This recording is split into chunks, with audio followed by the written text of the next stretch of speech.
Welcome to this video on communication skills, focusing on a common grammatical error, misplaced modifiers.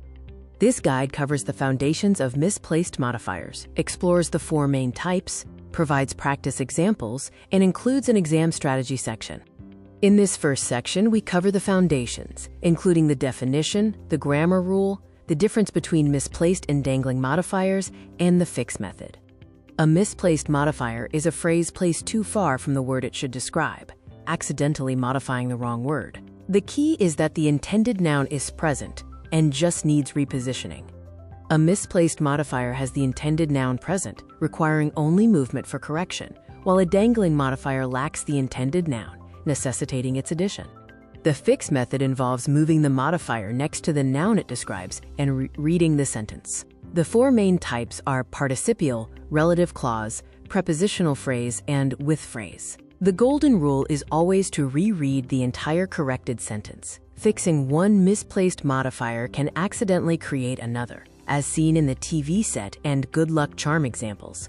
Section 2 focuses on type 1, the misplaced participial phrase. This is an in phrase next to the wrong noun, and the fix is to move it next to the noun it describes.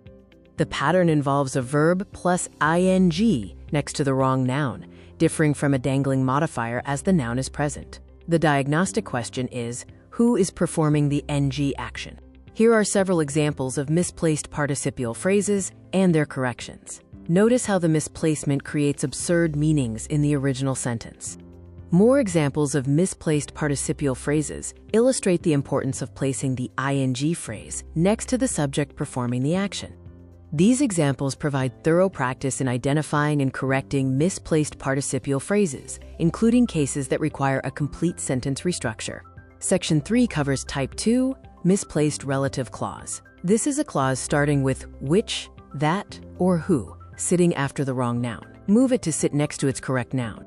A relative clause must be placed immediately after the noun it describes. Which describes a thing, that defines a thing or person, and who describes a person.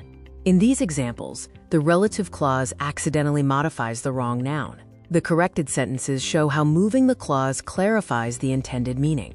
Here are more relative clause examples. In each case, the red box shows the misplaced modifier problem, and the green box shows the correct placement to eliminate ambiguity.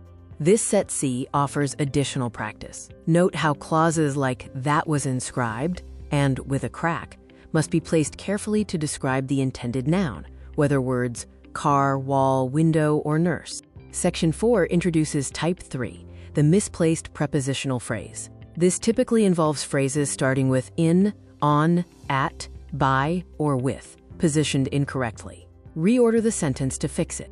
A prepositional phrase modifies a noun or a verb. If it drifts between two nouns or to the sentence end, it may attach to the wrong one. The fix is to reorder the phrase next to the word it modifies. In this set of examples, phrases like in boxes or of any size are misplaced. The corrections clearly show how moving the prepositional phrase next to the target noun fixes the ambiguity.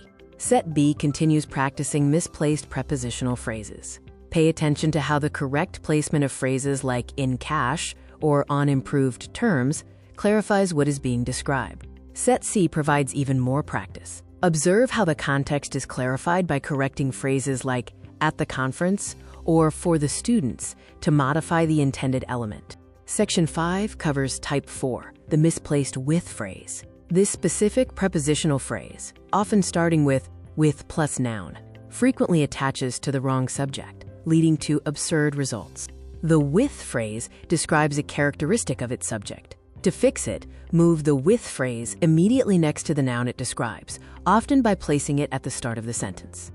These examples show common with phrase errors, such as with a broken leg, appearing to describe the car instead of the person. Correcting the position resolves the humorously wrong meaning. Section 6 addresses adverb misplacement, focusing on adverbs like almost, nearly, only, and adverbs of frequency.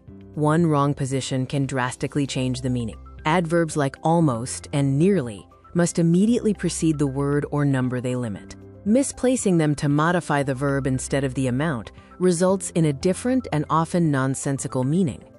The word only is particularly dangerous, as moving it even one position alters the sentence's meaning entirely, as demonstrated by the 4 variations of the "I saw the thief" sentence.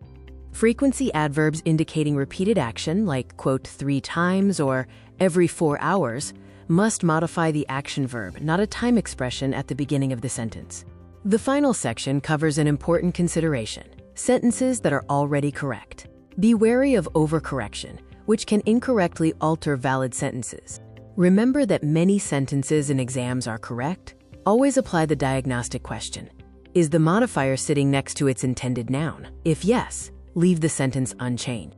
We now move into Section 8 for exam practice. This section focuses on identifying and correcting key misplaced modifier questions, covering all 4 types seen in past papers. Set A provides practice on the 4 main types. For Type 1, the sailor spotted the pirate with binoculars. The correction is to use a participial phrase at the start.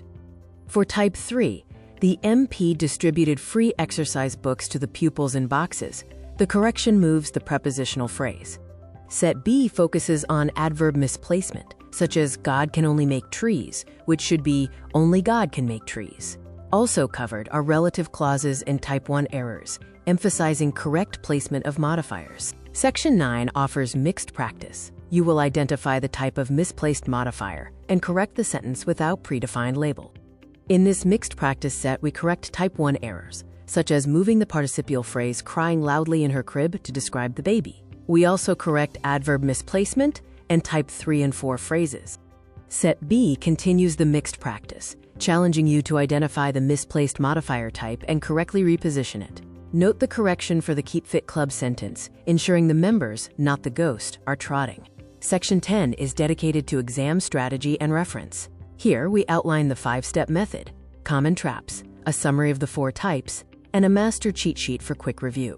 The 5-step method guides you from reading the sentence to confirming the correction. Key exam traps include overcorrecting a correct sentence, creating a new misplacement, and improperly positioning limiting adverbs like only and almost. This quick reference sheet summarizes the 4 main types of modifiers, their signals, and the correct approach for fixing misplaced modifiers, including important reminders for adverbs and golden rules.